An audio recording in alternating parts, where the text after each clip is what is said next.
안녕하십니까. 셰프 팩토리의 강민규입니다.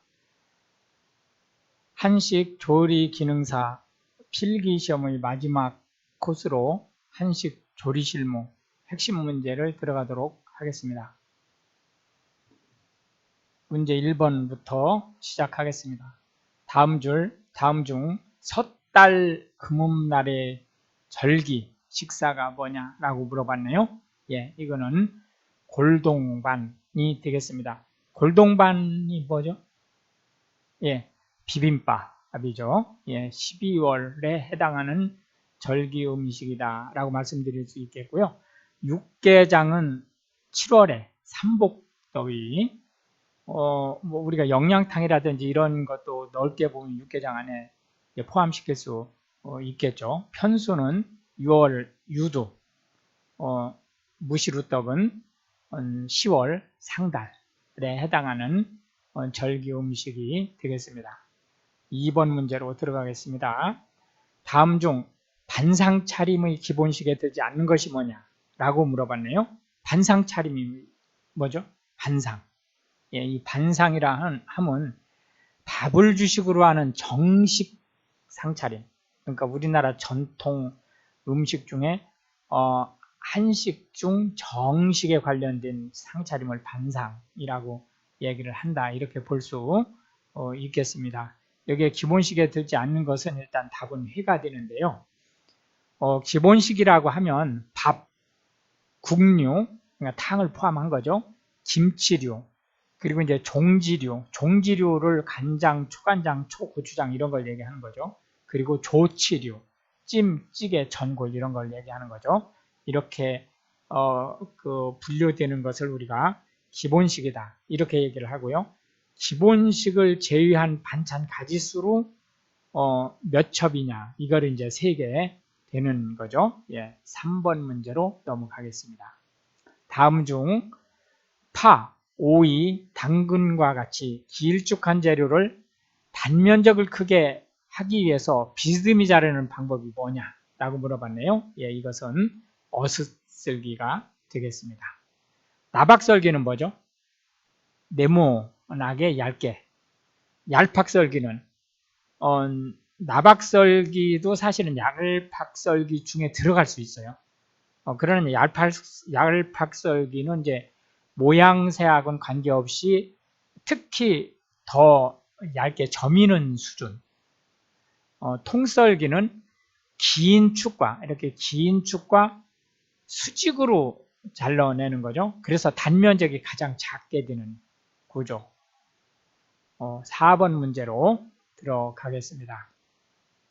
다음 중 고온, 고압에 의해 단시간에 대량의 음식을 끓이고 데치고 볶아낼 수 있는 급식용 조리기기가 뭐냐라고 물어봤네요. 이거는 스팀솥입니다. 스팀솥은 음식을 끓이고 데치고 볶는데 두루 사용할 수 있다. 이렇게 이제 말씀드릴 수 있겠고, 스팀 오븐이나 전기 오븐은 주로 이제 제빵용으로 사용되는 거죠. 물론 빵만 만드는 게 아니고 뭐 고구마도 굽고 물론 다 할 수 있지만 기본이 제빵용이다. 전기솥은 이거는 이제 밥을 짓는 용과 국찌개, 탕 이런 것을 그러니까 물을 끓이는 용이 이제 다르죠. 어쨌든 전기솥의 종류 중에 밥을 만드는 용, 특히 이제 자동화된 취반용이 있고 국찌개, 탕 이런 것을 이제 끓이는 용이 이렇게 이제 구분될 수 있겠습니다. 5번 문제로 넘어가겠습니다. 다음 중 가스나 전기를 열원으로 하여 생선이나 스테이크 조리를 하기 위한 하향식 구이기기가 뭐냐라고 물어봤네요. 이거는 브로일러가 되겠습니다. 브로일러는 이제 언뜻 볼 때 석쇠처럼 생긴 형태로 이제 위에서 불이 내리쬐는 그런 구조고요. 살라만다는 외관상으로는 브로일러하고 살라만다가 비슷하게 보일 수도 있어요. 근데 이거는 이제 그릴형 이제 생선 구이로 통상적으로 우리가 얘기하는 그 그릴하고 같은 구조를 가지고 있다. 이렇게 보실 수 있겠고요. 필러는 감자, 무, 당근, 토란 이런 것들의 껍질을 벗기는 기계죠. 예, 그리들은 통상 우리가 철판을 옛날에 썼죠. 그 잔치집에서 그 무쇠 소뚜껑 엎어놓고 그거하고 같은 기능을 하는 겁니다. 두꺼운 철판 밑에서 가열을 해서 전이나 햄버거나 이런 것들을 이제 붙여내는 것을 그리들이다. 이렇게 말씀드릴 수 있겠고요. 6번 문제로 넘어가겠습니다. 다음 중 아밀로펙틴 함량이 가장 높은 것이 뭐냐라고 물어봤네요. 아밀로펙틴은 찰곡류에 100% 포함된 성분입니다. 그러니까 찰곡류니까 차조가 답이 되겠죠. 예, 좁쌀, 옥수수, 보리 이런 것들은 아밀로펙틴이 한 80% 정도 들어있다고 보면 되고 차조에는 약 100%, 99.9% 들어있는 거로 보시면 되겠습니다. 예, 7번 문제로 넘어가겠습니다. 다음 중 쌀의 호화를 돕기 위해 취반 전 30분 정도 침수시킬 경우 최대 수분 흡수량이 얼마냐라고 물어봤네요. 여기 취반이 뭐죠? 예, 밥하는 거를 취반이라고 하는 거죠. 예, 좀 유식한 채 하는 말이라고 이해하시면 되겠습니다. 예, 20 내지 30% 정도 된다. 이렇게 말씀드릴 수가 있겠습니다. 실제 이제 20 내지 30분 정도는 최대치고 이것보다 조금 적을 수도 있는 거죠. 예, 8번 문제로 넘어가겠습니다.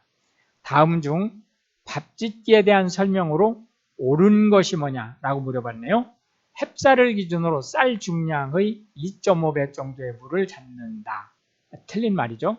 예, 중량 기준 1.5배, 부피 기준 1.2배 정도 잡는 거예요. 물론 여기 숫자가 지금 강사가 딱 떨어지게 얘기하지만 범위값이에요. 대략 왔다 갔다 하는 거죠. 2번 쌀은 3시간 정도 침수시키는 것이 좋다. 예, 침수는 2시간 정도 시키는 게 제일 좋습니다. 이제 요거에 대해서는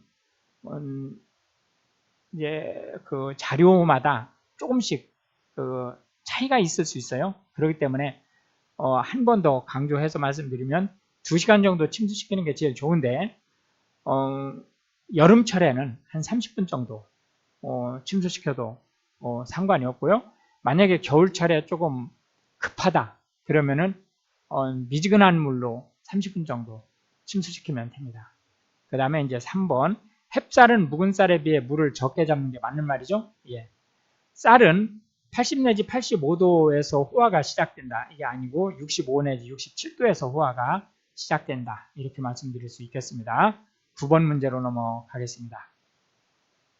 다음 중 죽 조리에 대한 설명으로 틀린 것이 뭐냐라고 물어봤네요.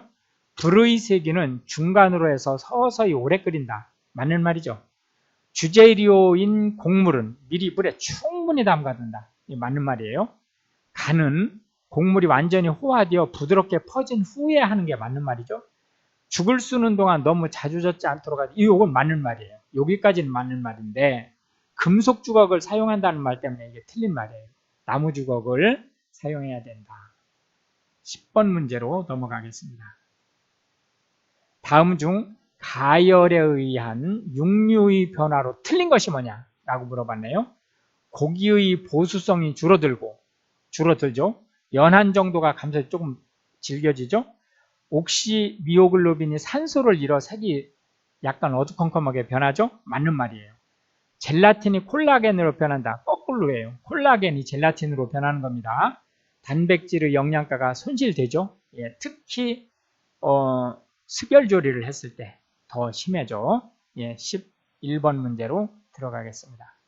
다음 중 미역에 대한 설명으로 바르지 않은 것을 물어봤어요. 점액질인 알긴산은 중요한 영양급원이다. 알긴산은 식이섬유예요. 영양 공급은 둘째치고 소화 자체가 안 되는 겁니다. 칼슘과 요오드가 많이 함유되어 있다. 맞는 말이죠. 알칼리성 식품이다. 맞는 말이죠. 갈조식물이다. 맞는 말이에요. 갈조식물은 미역 말고 또 뭐가 있죠? 예, 다시마, 톳, 감태 이런 것들이 있죠. 예, 12번 문제로 넘어가겠습니다. 다음 중 생선조리 방법으로 적합하지 않은 것이 뭐냐? 라고 물어봤네요. 예, 생선 표면을 물로 씻으면 어취가 감소한다. 맞는 말이에요. 이 어취의 그 주 요소가 TMA예요. 이 TMA는 수용성 물질입니다. 그렇기 때문에 물로 잘 씻으면 어취가 거의 사라지죠. 생강은 처음부터 이취를 방지하는 그럴듯한 말인데 이런 거에 속아 넘어가기가 아주 쉬워요. 이 말 보세요. 생강은 처음부터 이취를 방지한다. 이거 아주 그럴듯하잖아요. 이런 거에 빡 속아 넘어가기가 쉽습니다. 그러나 생강은 그 조리를 한 뒤에 이제 그 단백질이 익분한 뒤에 추가를 해야 냄새 방지에 유익하다. 탕은 국물을 먼저 끓인 후에 생선을 넣는 게 맞죠? 그래야 생선이 부서지지 않아요. 생선 조림은 양념장을 끓이다가 생선을 넣는 게 맞죠? 예, 그래야 이제 양념이 골고루 이제 그 묻어 나면서 그 생선 모양을 그대로 유지를 할 수 있다. 이제 이렇게 말씀을 드릴 수가 있겠고요. 13번 문제로 넘어가겠습니다. 다음 중 주재료의 영양 손실이 가장 적은 육류조리 방법이 뭐냐? 라고 물어봤네요. 이거는 습열조리가 아닌 거를 찾으라는 얘기하고 같은 말이에요. 그러니까 답이 산적이 되겠죠. 예, 장조림하고 탕은 영양 손실이 많고요. 편육도 영양 손실이 있을 수 있어요. 언뜻 볼 때 편육은 가장 건강식이라고 우리가 생각을 하기 때문에 영양 손실하고는 거리가 먼 것처럼 보여지지만 그렇지 않습니다. 예, 14번 문제로 넘어가겠습니다. 다음 중 생채조리 방법으로, 이게 의로예요, 의로. 잘못됐네요. 의로 볼 수 없는 것이 뭐냐라고 물어봤네요. 재료의 세척은 조직에 손상이 가지 않게 한다. 맞는 말이죠. 조리 시 물이 생기지 않게 하는 게 맞는 말이죠. 조리 시 양념이 잘 배게 하기 위해 고추장이나 고춧가루는 미리 버무려 놓는다. 이게 맞는 말이에요. 그러나 사실 이게 지금 NCS에서 그 얘기하는 거로 맞는 거기 때문에 이건 맞는 말로 가는데, 막상 이제 조리를 해보시면 고추장을 미리 그 버무려 놓으면 이게 여기서 얘기하는 물이 생길 수 있는 게 있죠, 사실은. 그러나 이게 이제 NCS 기준에서는 이게 맞는 말이기 때문에 이걸 맞는 거로 체크하시고요. 고춧가루는 당연히 버무려 놓는 게 좋습니다. 오히려 그래야 색깔이, 첫째는 잘 배고, 그 다음에 이 물이 생기는 것도 이게 훨씬 더 방지할 수 있죠. 기름은 가급적 들기름을 사용한다. 이거 보세요. 이런 거 얼마나 이게 쏘가 넘어가기 좋아요. 그렇듯 하잖아요. 이 말 자체가. 기름은 가급적 들기름을 사용한다. 그러니까 이게 제법 이게 딱 맞는 말 같잖아요. 아닙니다. 생채는 기름을 넣으면 안 됩니다. 이런 거는 실기에서 특히 깜빡 속아 넘어가기 쉬워요. 필기야 막말려서 한 문제 틀려봤자예요. 그런데 실기는 실격돼요. 예를 들어서 음식 2개를 지금 낼 거 아니에요. 그런데 음식 2개 중에서 하나는 생채가 났고 또 다른 하나는 뭔가가 났는데 거기에 기름이 사용되는 음식이 났다고 가정을 해보세요. 그러면은 털커덕 생채 조리를 하는데 기름을 넣을 수 있어요. 그러면은 실격이 됩니다. 점수를 깎이는 게 아니에요. 실격되는 거예요. 네, 그 다음에 15번 문제로 넘어가겠습니다. 다음 중 생선을 껍질째 구울 때 껍질이 오그라드는, 그러니까 수축된다고 표현을 하는데요. 이거를 이제 강사가 지금 바꿨어요. 수축이라는 말을 오그라든다라는 표현으로 좀 피부에 와닿게 하느라고 주 원인과 그 처리 방법으로 옳은 것이 뭐냐라고 물어봤네요. 예, 이거는 생선 껍질에 있는 콜라겐 때문에 오그라드는 거고요. 칼집을 넣는 것으로서 방지할 수 있습니다. 예를 들자면 특히 오징어 같은 경우는 아주 또르르 말리죠. 예, 그런 것들을 이제 그 안면, 그러니까 내장 붙어 있는 쪽에 칼집을 이제 내므로써 오그라드는 것을 이제 방지할 수 있다. 이제 이렇게 말씀드릴 수가 있겠고요. 16번 문제로 넘어가겠습니다. 다음 중 프로바이타민 A를 많이 함유하고 있는 식품이 뭐냐? 라고 물어봤네요. 여기 프로바이타민이라고 하는 것은 활성형이 아닌, 그러니까 평소에는 바이타민 A로 작동을 안 해요. 그랬다가 뭐 효소라든지 뭐 뭔가에 의해서 그 바이타민 A로 변경이 되면 그때 이제 바이타민 A의 기능을 하는 것을 우리가 프로바이타민 A다 이렇게 얘기를 할 수 있고요. 요거는 이제 당근. 당근을 비롯해서 우리가 적황색 채소라고 하는 거에 많이 들어 있습니다. 시금치가 우리가 언뜻 생각할 땐 녹색 채소인데 이것도 역시 마찬가지로 프로바이타민 A가 많이 들어 있습니다. 프로바이타민 A의 가장 유명한 것이 뭐죠? 예, 카로틴입니다. 이렇게 이제 말씀드릴 수 있겠고, 콩나물 여기에는 이제 바이타민 B, C, E, 감자에는 바이타민 C, 감자에 바이타민 C가 많아요. 예, 배추, 예, 바이타민 C가 많다. 이렇게 말씀드릴 수 있겠고, 17번 문제로 넘어가겠습니다. 다음 중 조리로 인해 일어나는 바이타민이나 무기질의 변화로 옳은 것이 뭐냐? 라고 물어봤네요.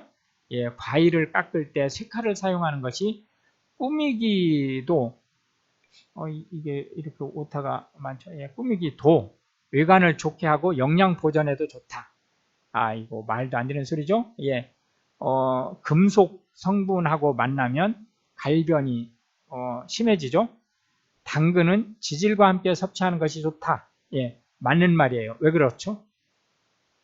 예, 당근에 들어있는 카로틴류는 지용성 바이타민이죠. 지용성 바이타민은 지질이 있어야 녹죠. 지용이라는 말이 지질의 용, 녹는다라는 뜻이니까. 바이타민 D는 자외선과 접하는 부분이 클수록 오래 끓일수록 파괴가 많이 된다. 다 틀린 말이에요. 앞부분도 틀렸고 뒷부분도 틀렸어요. 바이타민 D는 자외선에 의해서 활성화돼요. 아까 프로바이타민이라는 말 나왔었잖아요. 이 프로바이타민 D가 활성형 바이타민으로 바뀌어요. 자외선을 만나면. 그 다음에 오래 끓여봤자 바이타민 D는 지용성이기 때문에 파괴가 안 됩니다. 칼슘이 많이 사용되면 식물색소가 안정화된다. 아닙니다. 계속해서 18번 문제로 넘어가겠습니다. 다음 중 밥, 미역국, 간장, 마늘장아찌, 시금치나물, 소고기 장조림으로 구성된 반상. 반상이 한식 전통 정식이라고 그랬죠? 몇 첩이냐라고 물어봤네요. 밥, 기본식이죠. 미역국, 기본식이죠. 간장, 기본식이죠? 예, 그러면은 이제 마늘장아찌, 시금치나물, 소고기 장조림 이렇게 세 개가 반찬이 되죠? 그래서 3첩이 되겠습니다. 계속해서 19번 문제로 넘어가겠습니다. 다음 중 칼 부위 중에서 가장 많이 사용되는 곳이 어디냐라고 물어봤네요. 예, 이거는 칼 중앙 부분입니다. 칼 중앙으로는 썰기, 자르기, 다지기 이걸 칼 중앙으로 다 하죠. 칼배, 등이죠. 이거는 뭐를 하죠? 이제 뭐 이 다지기처럼 이렇게 잘라내는 다지기가 아니고 이렇게 압착시키는 다지기라든지 또는 이제 뭐 생선 비늘 긁어낸다든지 이런 데 이제 칼 배가 사용이 되는 거고, 칼 앞끝 부분은 이제 뭐 마늘 자를 때라든지 그 다음에 이제 칼 밑부분은 힘을 이제 과격하게 줘야 될 때 이 칼 앞끝하고 칼 밑이 정반대쪽이죠. 같은 칼날 쪽에서 20번 문제로 넘어가겠습니다.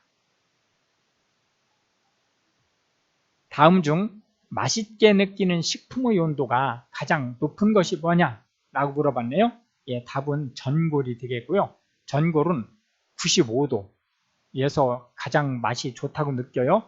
95도면은요, 뭐 그냥 펄펄 끓는 거예요. 왜냐면은 이 물이 몇 도부터 끓느냐면 한 7, 80도부터 끓거든요. 이제 물론 100도가 돼야 끓죠. 그렇지만 물 전체를 볼 때는 한 7, 80도 정도에서 이제 일부가 끓기 시작을 해요. 이제 그러다 보니까 실제 95도가 되면 이거는 완전히 그냥 그 수증기 되는 수준이라고 이제 보시면 되거든요. 그 정도 온도에서 맛있게 느껴진다라고 볼 수 있고, 녹차는 한 65도 정도, 밥은 한 60도 정도, 국은 한 70도 정도에서 제일 맛있게 느껴지는데, 이 밥은 사람마다 너무 말이 차이가 나요. 어떤 사람은 이걸 40도 정도, 40 내지 45도 정도가 제일 맛있다 이렇게 얘기하는 사람도 있어요. 그런데 그리고 이제 어떤 사람은 뭐 한 75도 내지 80도 정도 돼야 맛있다는 사람도 있습니다. 그런데 이렇게 이거는 이제 너무 지금 높은 거고, 사실은 가장 적당한 온도가 60 내지 65도 정도라고 이제 보는 게 맞을 것 같아요. 그다음에 요거는 그 사람마다 너무 지금 차이가 많기 때문에 눈치껏 그 결정을 하세요. 그 시험 문제가 나왔을 때 이걸 40 내지 45도 정도로 두고 보는 게 맞을 것 같다. 그러면은 거기에 체크를 하시고 60 내지 65도 정도로 밥을 놔야 답이 맞을 것 같다. 그러면 그 정도에 놓고 이렇게 해서 좀 눈치껏 하시는 게 제일 낫지 않나 싶어요. 그다음에 21번 문제로 넘어가겠습니다. 다음 중 조리기구인 인덕션에 대한 설명으로 틀린 것이 뭐냐라고 물어봤어요. 여기서 참고로 이 인덕션도 그 제조 방법에 따라서, 특허 제조 방법에 따라서 이게 방법이 여러 가지가 있어요. 그렇기 때문에 이 문제가 좀 말썽이 있을 수 있는 문제예요. 그거를 전제하고 보시기 바랍니다. NCS 수준에서는 어떤 것이 답이냐라고 하는 것을 보면 이제 될 것 같아요. 화력이 좋아 열의 세기 조절이 쉽지 않다. 틀린 말이에요. 화력이 좋지만 세기 조절이 쉬워요. 이 인덕션은 안전성이 높고 효율이 좋고 사용 방법이 편리하다는 것 때문에 인덕션이 히트치고 있는 거예요. 조리기기 상부와 표면은 세라믹으로 되어 있다. 맞는 말이죠. 그래서 매끈매끈 하죠. 유도 코일에 의해 자기전류가 발생되어 상부의 조리기구와 마찰열에 의해 가열됩니다. 맞는 말이에요. 그것 때문에 이 마찰열을 만들기 위해서 상부에 놓인 조리기기는 금속성 철을 함유해야 되는 게 맞는 말이에요. 이게 기본 인덕션 조리기구인데, 아까도 얘기를 했듯이 인덕션도 이 특허 방법에 따라 종류가 워낙 다양해요. 그렇기 때문에 이 말들이 적용되지 않을 수 있습니다. 하니까 이것도 역시 마찬가지로 상황을 봐서 보시는데, NCS 수준에서는 지금 현재 지금 설명드린 말이 맞는 말이에요. 22번 문제로 넘어가겠습니다. 다음 중 보관 중인 쌀의 수분 함량을 오른 것은 뭐냐? 이거는 뭐 설명이 필요 없어요. 16%. 수분 활성도라고 있죠? 액티비티 워럴. AW가 60이면 실제 수분 함량은 16% 정도 되는 거예요. 이게 AW가 60 내지 65 정도면은, 60이면은 그 어느 미생물도 살 수 없어요. 60이면, AW가 60이면. 그러면은 16%보다 여기가 2하면 안 되고 실제는 미만이어야 돼요. 16%에서도 내 삼투압성 곰팡이는 살 수 있어요. 23번 문제로 넘어가겠습니다. 다음 중 강화식품에 대한 설명으로 틀린 것이 뭐냐라고 물어봤네요. 식품의 가공 중 손실되기 쉬운 영양소를 보충한다. 맞는 말이에요. 강화 영양소로는 바이타민 A, 바이타민 B군, 칼슘 등을 대표로 꼽을 수 있다. 맞는 말이에요. 알파민은 대표적인 강화입니다. 아니에요. 알파민은 호화해서, 그러니까 밥을 만든 다음에 급속 냉동시킨 거예요. 그래서 물만 부으면은 바로 먹을 수 있는 그런 쌀이다 라고 말씀드릴 수 있겠고, 식품에 원래 적게 들어있는 영양소를 보충하는 게 강화식품 맞는 말이에요. 예, 계속해서 24번 문제로 넘어가겠습니다. 다음 중 노화 지연과 가장 관계가 깊은 성분이 뭐냐? 예, 이거는 아밀로펙틴이에요. 아밀로펙틴은 호화도 늦고 노화도 늦어요. 그래서 찰떡이 더 늦게 굳어요. 상온에서. 예, 글리코겐이라고 하는 글리코젠이라고도 해요. 예, 이거는 동물성 전분을 얘기하는 거고, 글루코스는 포도당을 얘기하는 거예요. 아밀레이스는 이 전분들, 글리코겐이라든지 아밀로펙틴이라든지 이런 전분들을 소화시키는 효소예요. 계속해서 25번 문제로 넘어가겠습니다. 다음 중 쌀의 조리에 관한 설명으로 틀린 것을 물어봤네요. 쌀을 너무 문질러 씻으면 수용성 비타민의 손실이 크다. 맞죠? 예. 바이타민 B, 바이타민 C가 손실 될 수 있고, 이건 복구가 안 돼요. 밥물이 산성이면 밥맛이 좋아진다? 예, 아니에요. 알칼리일 때 밥맛이 더 좋아요. 그러면은 약 알칼리를 어떻게 만들 수 있어요? 소금 성분을 밥물의 0.03% 정도 소금 성분을 첨가하면 밥맛이 조금 좋아진다. 특히 우리가 그 찹쌀밥을 할 때, 그 판 넣고 찹쌀밥 할 때 소금 조금 넣죠? 쌀을 충분히 침수시키면 쌀의 20-30%에 이르는 수분이 흡수되는 게 맞죠. 쌀은 2시간 정도 침수시키는 게 좋습니다. 그러나 여름철엔 30분 정도면 충분하죠. 겨울철에 만약에 30분 정도 하려면 온수에 침수시켜야 된다. 이렇게 말씀드릴 수 있겠습니다. 이렇게 해서 이제 25문제를 모두 살펴보았고요. 한식조리실무 2에서 다시 만나도록 하겠습니다. 이 방송을 듣는 모든 분들이 단 한 번의 필기시험은 꼭 합격하시기 바랍니다. 감사합니다.